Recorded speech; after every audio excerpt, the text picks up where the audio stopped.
Right Dilshan ෆරීඩ් නැත්තම් කාකි කියලා තමයි හැමෝම දන්නේ. මේ සීසන් එකේ හොඳටම ප්ලේ කරා, ට්‍රයිස් තිබ්බා. ලාස්ට් මැච් එකේත් හොඳ ට්‍රයි එකක් තිබ්බා. කාකිට කොහොමද කාකි මේ සීසන් එක ගැනම දැනෙන්නේ කොහොමද ඔයාට? අපේ සීසන් එක අපි හොඳ ස්ටාර්ට් එකක් දුන්නා. සීඑත් මැච් එක පොඩ්ඩක් අපිට ටෆ් වුණා.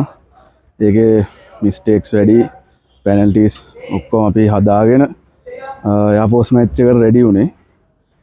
ඒක අපි හොඳ පර්ෆෝමන්ස් කරා, ටීම් එකම එකතු වෙලා ඇහැලියට සපෝට් කරා බොයිස්ලා ඔක්කොම. ඊළඟට එන මැච් එකටත් හොඳට ෆේස් කරන්න තමයි දැන් රෙඩි වෙලා අපි ඉන්නේ. රයිට් ඕකේ. එතකොට ෆෑන්ස්ලාට මොන හරි කාකිට දෙන්න පණිවිඩයක් තියනවද? කැන්ඩිගේ බැක්බෝන් එක තමයි ෆෑන්ස්ලා.